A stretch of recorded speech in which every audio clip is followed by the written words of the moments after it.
Shalom à tous nos bien-aimés dans le Seigneur. Vous qui êtes ici en présentiel avec nous, comme d'autres qui sont sur des réseaux sociaux, nous vous saluons dans le précieux nom du Seigneur Jésus. En ce dimanche de Pâques, recherchez à faire ce qui est juste devant Dieu et demandez-lui de vous aider de prendre possession du pays. Nous allons prier avant de commencer ce nouveau numéro d'enseignement. Excellent Père de grâce, nous désirons marcher avec toi et obéir à ta parole. Enseigne-nous, remplis-nous de bonté et d'amour. Donne-nous le courage d'accomplir toujours ce qui est juste devant tes yeux. Nous te dédions nos vies en ce jour spécial de Pâques. Au nom de ton Fils Jésus. Amen. Gloire à Dieu pour ce merveilleux dimanche spécial de Pâques dans la présence de Dieu. Notre titre de ce dimanche, c'est « Que demande de vous l'Éternel ?» Que demande de vous l'Éternel? Je résume. Le monde nous propose quantité de choix, des opinions au sujet de questions sociales ou politiques, des conseils au sujet du style et du goût. Il y a un nombre infini de différences d'opinions. Parfois, il peut sembler très compliqué de connaître ce qui est juste ou même ce qui constitue la volonté parfaite de Dieu. Dans ces moments-là, seule la volonté de Dieu révélée dans sa parole peut procurer un apaisement. Que demande de vous l'Éternel? Lisons la Bible. Aujourd'hui, nous allons lire la Bible dans le livre de Deutéronome, chapitre 10, verset 11 jusqu'au verset 12. Je lis la parole du Seigneur. La Bible dit, « L'Éternel me dit, lève-toi, va, marche à la tête du pays, du peuple, qu'ils allaient prendre possession du pays que j'ai juré à leur père de leur donner. Maintenant, Israël, que demande de toi l'Éternel, ton Dieu, si ce n'est que tu craignes l'Éternel, ton Dieu, afin de marcher dans toutes ses voies, d'aimer et de servir l'Éternel, ton Dieu, de tout ton cœur et de toute ton âme. » La parole du Seigneur. C'est une question qui a été posée aux gens que le bon Dieu avait donné leur pays promis. Dieu avait donné aux enfants d'Israël, après la Pâque dans le désert, bien entendu, Dieu les a amenés dans un pays qui coule le lait et le miel. Et la question qui a été posée est de savoir, d'après tout ce que l'Éternel fait pour vous, a fait pour vous, enfants d'Israël, que demande de vous l'Éternel? Là, c'était à l'époque. De nos jours aussi, le Seigneur était venu sur la terre pour nous racheter, pour mourir à la croix pour nous. Il a payé le prix de sa propre vie. Il a versé son sang pour que vous et moi soyons rachetés, comme nous sommes aujourd'hui.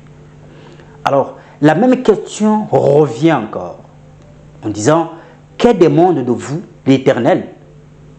Après tout ce qu'il fait pour vous, après tout ce qu'il a fait dans votre vie, vous étiez dans le péché, nous étions tous dans le ténèbre, dans l'ignorance. On ne connaissait pas ce que nous devons faire, ce qui était juste devant Dieu. Mais Dieu a envoyé son Fils pour mourir à la croix pour nous. Alors, il nous pose la même question. Que demande de nous l'Éternel? Que demande de vous l'Éternel? Qu'est-ce que l'Éternel veut que vous fassiez après tout ce qu'il fait pour vous? Vous épargner dans une maladie, dans une situation compliquée, dans un monde qui était rempli d'obscurité. Dieu vous a épargné. Dieu vous a fait sortir de pièges qui étaient devant vous, que le diable avait posé, etc. Il vous pose la question: que demande de vous l'Éternel? Tout chrétien racheté doit connaître cette réponse, ou doit avoir la réponse à cette question. Pourquoi? On ne peut pas vivre, car la vie chrétienne, c'est une vie de relation et non une religion. Nous avons une religion avec notre Père, qui nous a rachetés, qui nous a sauvés de là où nous étions dans le ténèbre. Alors, la question a été bel et bien posée: que demande de vous l'Éternel? Un chrétien qui ne connaît pas répondre à cette question n'est pas digne même devant l'Éternel, mais n'est pas digne même d'être appelé chrétien. Car nous devons, c'est une question capitale. Et lorsque nous connaissons la réponse à cette question, nous ferons ce que Dieu demande. Notre vie sera agréable devant Dieu. Pourquoi? Parce que nous avons déjà une part des réponses. Et dans ce passage, nous voyons à quel point la réponse est déjà ici. Il dit: que demande de vous l'Éternel? Et que tu craignes l'Éternel. Il y a 3 choses que Dieu demande de vous: le craindre, l'aimer et le servir. Dieu, il vous dit que dans tout ce dans tout ce qu'il a fait pour vous, il veut que vous puissiez le craindre. Craindre Dieu, cela signifie que refuser tout ce qui est péché. Car Dieu déteste le péché.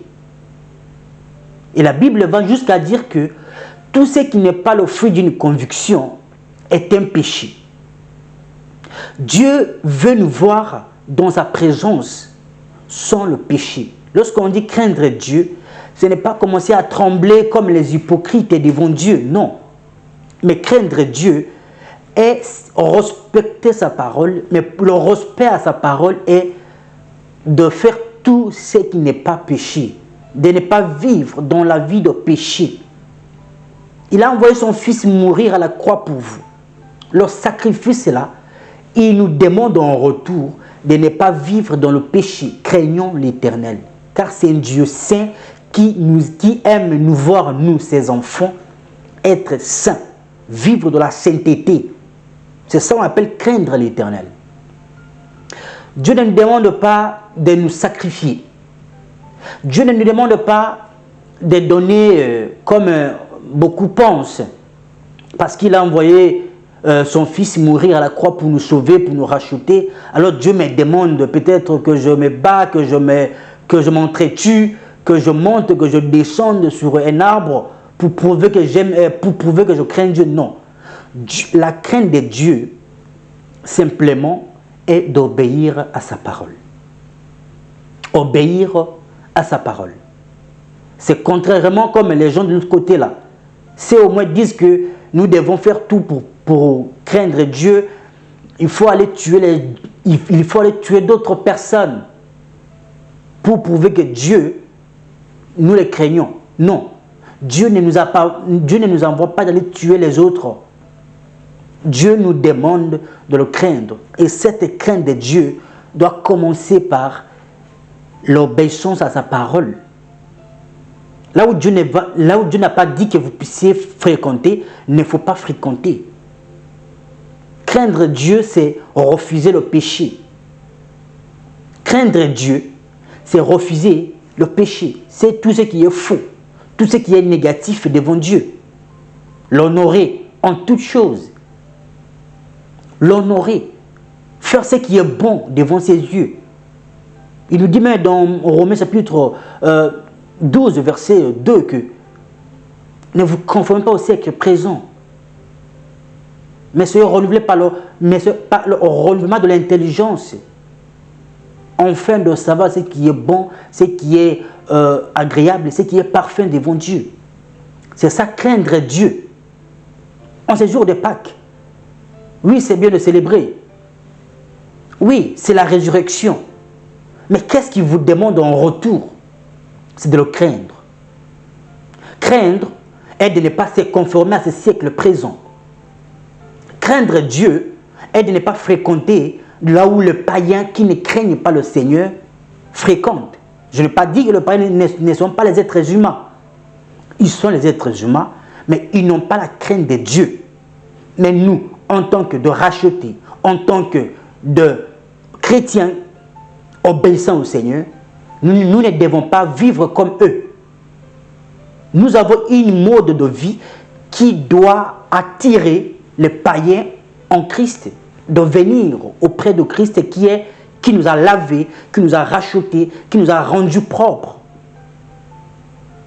Alors, ne célébrez pas la Pâque parce qu'il faut célébrer, mais il faut célébrer en vivant. C'est votre vie maintenant que Dieu demande.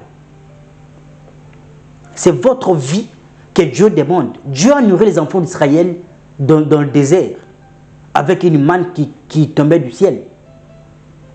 Et il les a demandé, quelle demande-vous l'Éternel? Nous aussi, Dieu nous demande. Qu'est-ce que Dieu demande? Qu'est-ce que Dieu entend de nous? Dieu veut que nous puissions faire ce qui est agréable devant ses yeux. Dieu veut que nous puissions agir positivement pour lui plaire, en fait. Pour être agréable devant lui chaque jour, chaque moment, chaque minute qui passe. Ce n'est pas une période, ce n'est pas un temps, mais c'est quotidiennement. Mais c'est éternellement, car notre Père est bon éternel. Sa bonté est éternelle. Nous aussi, nous sommes ses enfants. Nous devons aussi avoir cette bonté éternelle. Nous devons aussi pratiquer la bonté éternelle, vivre selon ce qui est bon, selon ce qui est juste, selon ce qui est parfait devant ses yeux. C'est ça, craindre Dieu. Craindre Dieu, ce n'est pas trembler devant Dieu. Non. Mais faire ce qu'il demande. Amen. Et il dit autre chose, à part le craindre, c'est de l'aimer.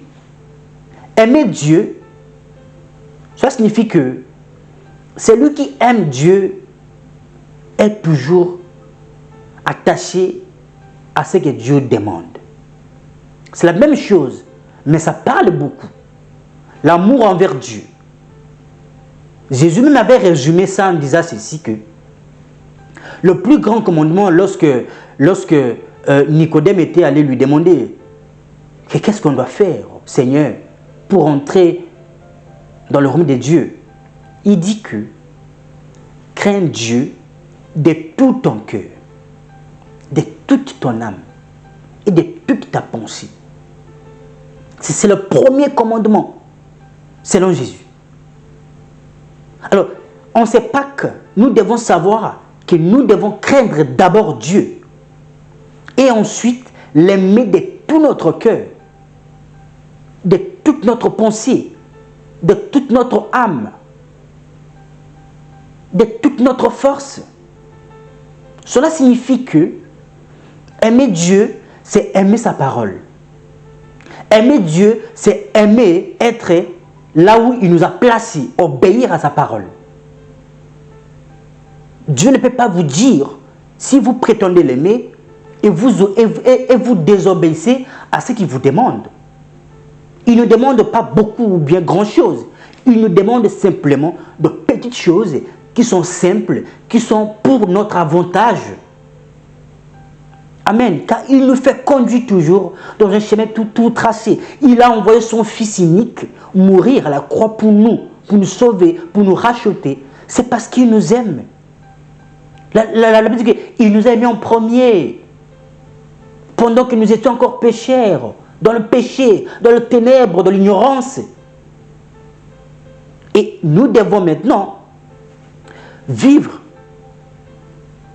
selon son amour, l'aimer davantage, l'aimer encore et encore, l'aimer, aimer Dieu de tout votre cœur. Il vous demande, qu'est-ce qu'il attend de vous, l'Éternel? Il attend que vous le craigniez. Qu'est-ce que l'Éternel attend de vous?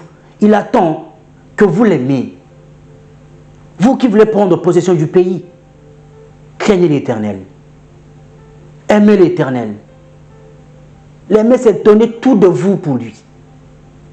Il ne vous a pas demandé de finir vos comptes en banque pour lui, car l'or et l'argent appartiennent à Dieu. C'est la partie où beaucoup n'aiment pas. Parce que beaucoup, c'est leur boutique. Beaucoup, c'est leur mangement. Beaucoup, c'est leur business. Ils aiment que vous donnez de la part de Dieu.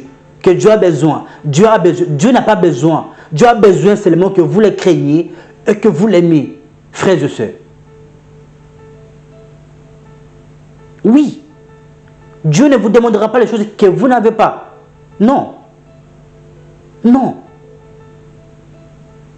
Qui a déjà vu déjà, qui a déjà vu, on fait un rester réunion à Dieu, au ciel. Au ciel, là-bas, il n'y a pas d'agence. Donnez pour Dieu. Alors, on vous donne pour Dieu et ils font le rester pour Dieu quand? Ils transfèrent ça au Seigneur comment? Cela ne veut pas dire que ne donnez pas. Donnez pour peut-être arranger là où vous priez. Il y a des choses que ça peut se comprendre, mais ce n'est pas une servitude. Dieu ne nous impose pas à la servitude. Si vous n'avez pas donné, vous ne serez pas agréable devant Dieu. Là, ce n'est pas biblique. Là, ce n'est pas l'amour. L'amour donne simplement. C'est lui qui aime, donne. C'est lui qui aime, craint. Et c'est lui qui craint, aime. Et c'est lui qui aime, sert. C'est lui qui sert, aime. Et c'est lui qui sert, craint. Car on ne peut pas servir celui qu'on ne connaît pas. Non. On ne peut pas aussi aimer la personne qu'on ne craint pas. On ne peut pas aussi aimer la personne qu'on ne veut pas servir. Lorsque l'amour sert toujours. Lorsque vous avez l'amour envers Dieu, vous allez automatiquement le servir. C'est simple et c'est automatique. Voilà pourquoi il nous demande de le craindre. Il nous demande de l'aimer. Il nous demande de le servir. Servir Dieu. De tout ce que vous avez eu dans le passé, Dieu vous a racheté, Dieu vous a aidé, Dieu vous a soutenu. Vous avez vu la main de Dieu dans votre vie. On ne peut pas se mentir. Alors, qu'est-ce qu'il vous demande en retour? Crains-le, aime-le et sers-le. Le servir, gagner les âmes pour le Seigneur. Partager la bonne nouvelle à vos prochains. J'ai toujours d'ailleurs dit que nous qui ont été rachetés, qui sommes le mieux à mesure d'aller rechercher les autres qui sont encore dans le ténèbre, en les apportant l'évangile, en les apportant la bonne nouvelle qui sauve, qui rachète, qui éclaire, qui aide. Amen. Et nous prions toujours que Dieu nous donne d'être toujours sensibles à chaque occasion de témoigner de son amour. De témoigner de son amour envers nous. Son amour, là même qui nous fait vivre chaque jour. Nous devons l'aimer. Nous devons le servir. Et nous devons le craindre. Servir Dieu. Cela ne veut pas dire qu'il faut seulement être pasteur. Il faut seulement être docteur ou il faut seulement être prophète. Non. On peut servir Dieu en plusieurs sortes ou bien en plusieurs sens. Nettoyer l'église où vous priez. C'est vous servir Dieu. Vous savez, donner à Dieu pas seulement l'argent. Et pas forcément l'argent. Vous pouvez donner à Dieu votre temps.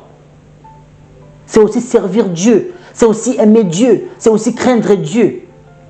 Votre temps pour aller nettoyer peut-être dans les hôpitaux. C'est le veuve. Ils ont peut-être besoin de travaux, ils ont peut-être besoin de soutien. Une personne qui parte pour les aider, pour les dépanner, etc. C'est aussi aider Dieu. C'est aussi aimer Dieu. C'est aussi servir Dieu.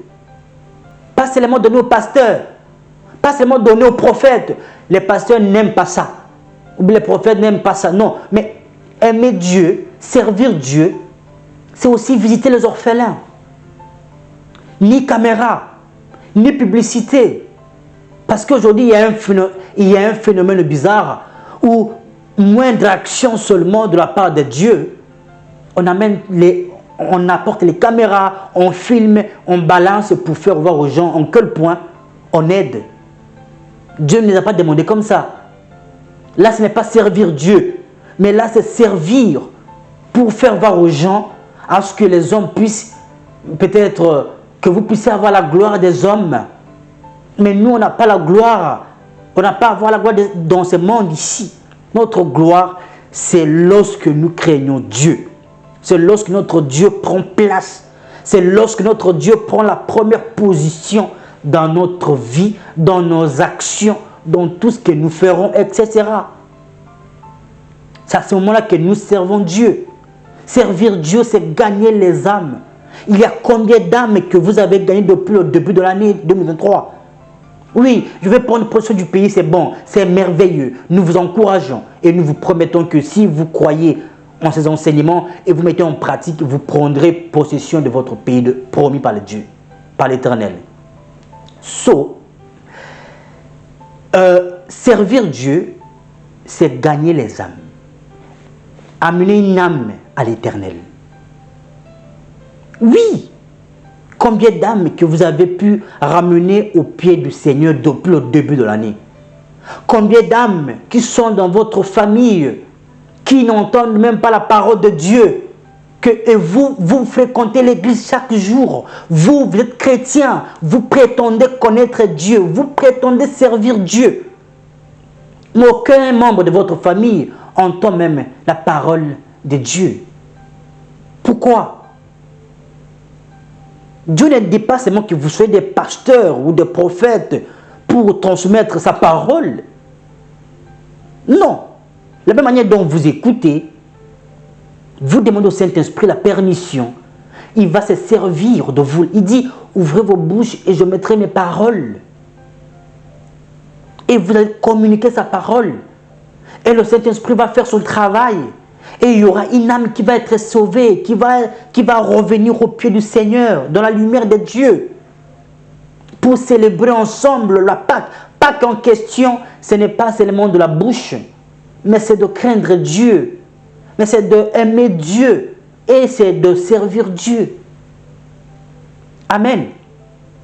Après avoir craigné Dieu, après avoir aimé Dieu, après avoir servi Dieu, Dieu nous demande aussi une chose. Nous allons lire la Bible, Michée chapitre 6, verset 8, nous allons comprendre. La Bible dit,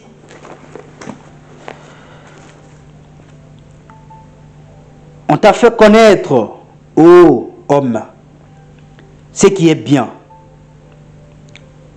Et ce que l'Éternel demande de toi, c'est que tu pratiques la justice, que tu aimes la miséricorde et que tu marches humblement avec ton Dieu.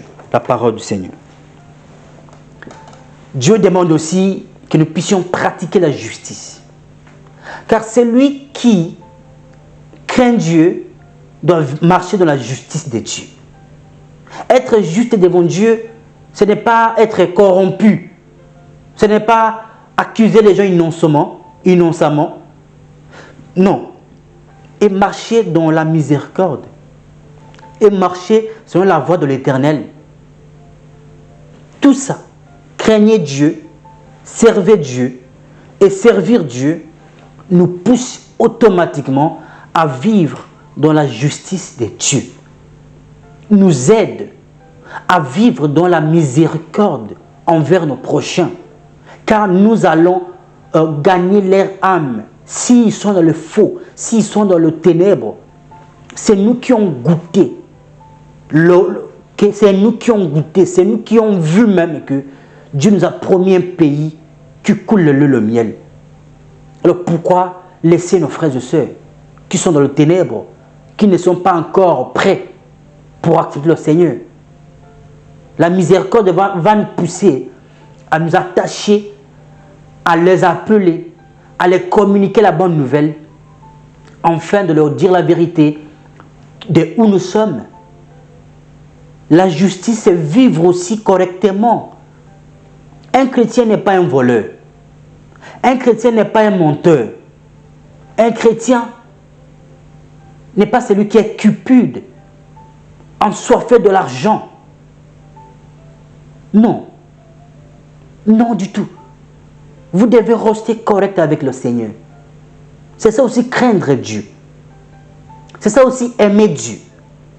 C'est ça aussi servir Dieu. On n'est pas servir mammon. On n'est pas servir l'argent. On n'est pas travailler que pour vos poches. Mais travailler aussi, avoir aussi un temps pour gagner les âmes du Seigneur. Qu'est-ce que Dieu demande? En d'autres termes, prêcher aussi la bonne nouvelle sans entendre rien en retour. Oui, parce que nous avons beaucoup de gens aujourd'hui, s'ils travaillent pour le Seigneur, c'est avec un intérêt. Oui, ils sont là parce qu'ils savent que Dieu donne. Et lorsqu'ils vont venir auprès de Dieu, ils n'ont rien eu, automatiquement, ils vont commencer à se détacher petit à petit. Je connais beaucoup de gens qui ont abandonné l'œuvre de Dieu parce qu'ils ne gagnent rien. Et normalement, nous, on n'a pas à gagner ici. Notre récompense est grande. Servons Dieu. C'est ce qu'il nous demande. Servir Dieu de tout cœur, de tout votre cœur, de toute votre force. Ce n'est pas avec la force physique. La force, ça veut dire que lorsque les difficultés viendront, lorsque les épreuves viendront devant vous, car celui qui craint Dieu, celui qui marche avec Dieu, est la cible automatique du diable. Le diable va attaquer cette personne par plusieurs moyens, par différentes routes. Venir ici, s'il n'a pas eu, ce n'est pas qu'il ne reviendra pas, non. Il va toujours revenir pour nous tenter, pour nous déstabiliser, pour voler notre paix, notre joie. Nous avons un terrain à aimer la justice, à aimer la miséricorde et à marcher dans la voie de l'Éternel, notre Dieu, et à marcher humblement avec lui. C'est lui qui craint Dieu, qui aime Dieu, qui sert Dieu, n'est pas orgueilleux. Non. Nous avons beaucoup d'orgueilleux. L'orgueil dans le sens où on veut tout prétendre connaître. On veut minimiser les autres. On va voir les autres comme s'ils ne sont rien dans la vie. Non. Vous pouvez avoir combien d'âge, combien d'expérience, mais vous restez humble. Humble, ça veut dire que écoutez tout le monde. Mais ce n'est pas nécessairement prendre la version de tout le monde. Vous les écoutez par respect. C'est ça aussi humble, car les humbles, Dieu va les élever. Et les orgueilleux, Dieu va les rabaisser, dit sa parole. Amen. Que demande de vous l'Éternel? En ces Pâques, en ces jours de Pâques, plutôt, qu'est-ce que Dieu nous demande? Ou qu'est-ce que Dieu attend de nous? Dieu attend que nous puissions pratiquer la justice. Pratiquez-vous déjà la justice? Vous célébrez Pâques. Mais parfois, la signification de Pâques signifie quoi? Signifie quoi? Oui, nous sommes rachetés. Jésus, notre Pâques, qui vit en vous. Et Jésus là qui nous demande de vivre comme lui vivait. Et lorsque vous allez vivre comme lui, ne vous entendez pas que tout le monde va vous aimer. Ne vous entendez pas que tout le monde va vous apprécier. Car ils n'ont pas apprécié Jésus. Ce n'est pas tout le monde qui a aimé Jésus. Ce n'est pas tous les Juifs qui ont apprécié ou aimé Jésus. Ils ont même lapidé, si vous ne savez pas. Vous savez bien maintenant. Les Juifs ont lapidé Jésus, le Fils de Dieu. Alors vous aussi, attendez-vous à ça, à être trahi par vos frères. Mais vous devez toujours continuer à aimer, continuer à servir Dieu et continuer à le craindre. Ne pas vivre dans le mensonge. Car le peuple du mensonge, c'est le diable. Dans le vol. Car vous devez manger à la sueur de votre foi. Nous sommes au temps de la grâce, bien entendu. Mais nous devons. La grâce ne veut pas dire que vous fermez les yeux comme la magie et tout va tomber du ciel. Non. Nous avons notre part des responsabilités et Dieu aussi a sa part des responsabilités. Mais Dieu nous demande en premier lieu de le craindre, de l'aimer et de le servir. Craignez-vous Dieu depuis le début de l'année? C'est quoi les mauvaises actions que vous avez pu commettre? Répondez-vous. Aimez-vous Dieu? Aimer Dieu, c'est aimer son prochain. Aimer Dieu, c'est aimer sa parole. Aimer sa parole, c'est obéir à sa parole. Aimer Dieu, c'est marcher avec lui, humblement, selon sa voie. Aimer Dieu n'est pas se détourner de la route qu'il a tracée pour nous. Aimer Dieu, c'est aussi ne pas avoir peur, car l'amour supporte tout. L'amour, Dieu est amour. Et celui qui pratique l'amour, il a une attribut de Dieu en lui. Il y a une partie de Dieu qui agit en lui. Et lorsque Dieu est là, Jésus avait dit à Marthe que si tu crois que Jésus est là, que Jésus va faire ça, que Dieu... Ça veut dire qu'à la puissance de Dieu, tu verras la gloire de l'Éternel. Tu verras la gloire de Dieu. Alors, celui qui veut dans l'amour, celui qui aime, vivra la gloire de Dieu. Amen. Celui qui sert le Seigneur, vivra la récompense du Seigneur. Entrera dans un pays qui coule le lait et le miel. Dieu le protégera de son bras sûr. Il sera dans l'ombre du Tout-Puissant. Il va demeurer à l'abri du Très-Haut. Car vous servez celui qui est le Tout-Puissant.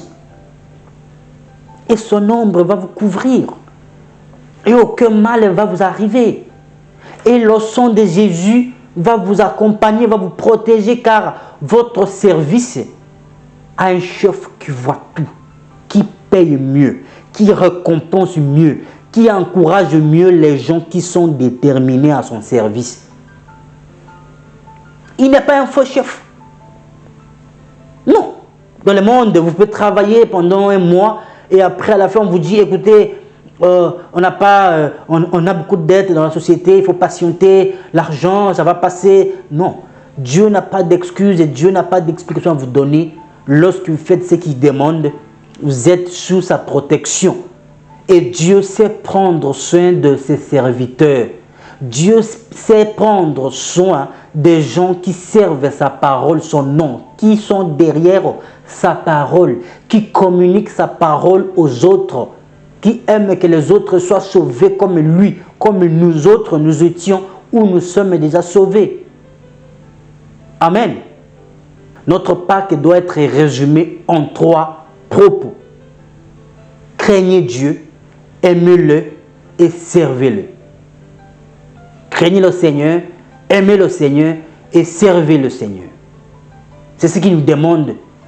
Ce n'est pas seulement crier. Ne soyez pas de simples téléspectateurs. Soyez aussi des acteurs sur le terrain. Sur le terrain. La moisson est grande et il y a peu d'ouvriers. Il y a peu d'ouvriers. Participez. Ça veut dire servez le Seigneur. Visitez les orphelins. Visitez les veuves. Visitez les veillards. Aidez-les, soutenez-les. Pas seulement le pasteur qu'il faut donner, qu'il faut remplir à leur poche. Non. Si vous aidez les gens en cachette, les gens qui souffrent réellement, je dis bien réellement, ce n'est pas les gens qui ont besoin pour aller boire de l'alcool. Et lorsque vous ne les donnez pas, ils vont commencer à vous accuser, à vous insulter même. Il y a vraiment des gens qui sont dans le besoin dans ce monde. Quand vous les aidez, Dieu va tout. C'est aussi servir Dieu. Priez chaque jour. Et surtout, en ce dimanche de Pâques, que Dieu vous utilise comme un ange pour aller bénir quelqu'un. qui a des difficultés énormes, par un conseil, par une parole de Dieu qui peut réconforter son cœur, qui peut toucher à son cœur, qui peut le fortifier là où il se trouve maintenant. Malgré ces difficultés financières ou santé ou professionnelles, fortifier la personne avec la parole de Dieu, c'est aussi servir Dieu. Soutenez-les financièrement si vous avez. On n'a pas dit que si vous n'avez pas, alors... Non, si vous avez, soutenez.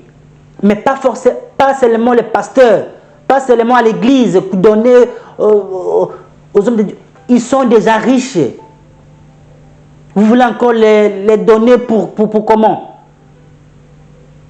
Hein? Nous avons des âmes qui ont besoin même du pain ici. Et vous venez tout donner à vos pasteurs pour qu'ils puissent prier pour vous. C'est Dieu qui exauce vos prières. Ce n'est pas un pasteur. Ce n'est pas un prophète.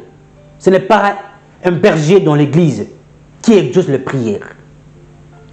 Mais si vous faites ce que Dieu demande, si vous faites ce que Dieu attend de vous, il va exaucer votre prière. Et Dieu veut que vous puissiez agir. Il y a beaucoup, même dans votre ruelle, où vous marchez, où vous passez au travail, ou bien à l'école chaque jour, ou bien, voilà. Il y a des gens qui ont besoin. Il y a des gens qui sont assis, qui tendent même les mains pour manger.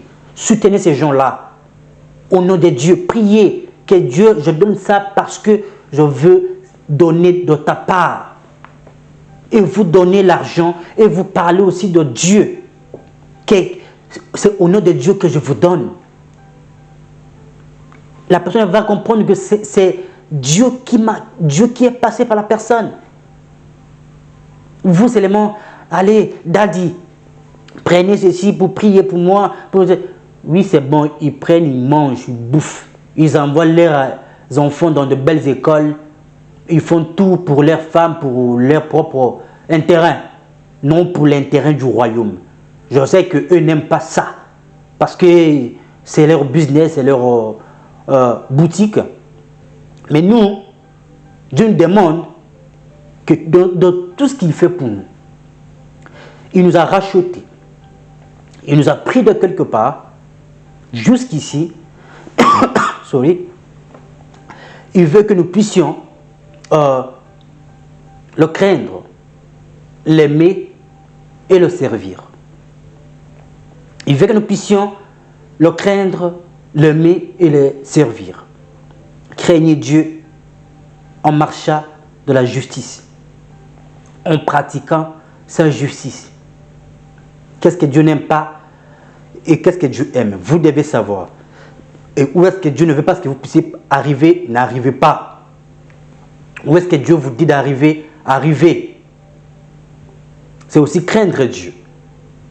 Ne pas désobéir à ses commandements. Aimer Dieu. Aimer Dieu. Aimer Dieu, c'est aimer sa parole. Obéir à sa parole. Faire sa volonté.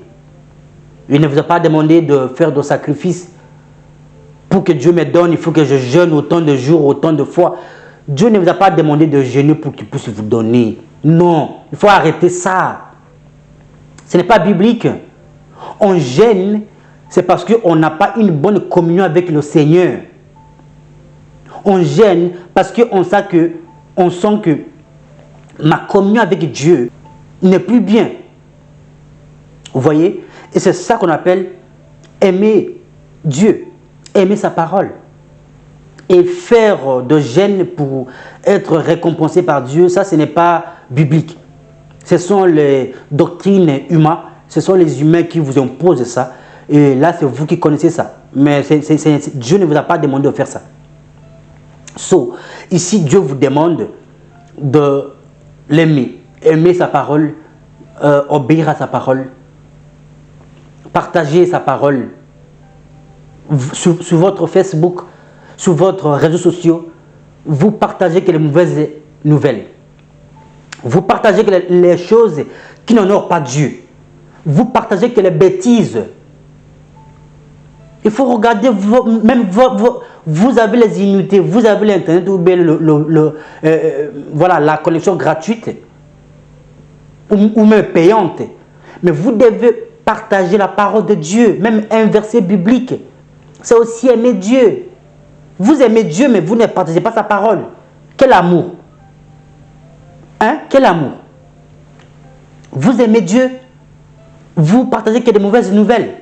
Et pourtant, Dieu a la bonne nouvelle que les gens ont besoin d'écouter pour être édifiés, pour être fortifiés et pour être bénis. Aimer Dieu, c'est aimer sa parole. Servir Dieu. Servir Dieu, c'est gagner les âmes. Servir Dieu, c'est visiter les orphelins, les veuves. On a tout dit ça. Alors, que cette journée pascale soit pour vous une journée qui vous a été communiquée pour que vous puissiez avoir plus cette notion de craindre Dieu, d'aimer Dieu et de le servir. On se retrouve le dimanche prochain pour la suite de notre numéro. Votre frère.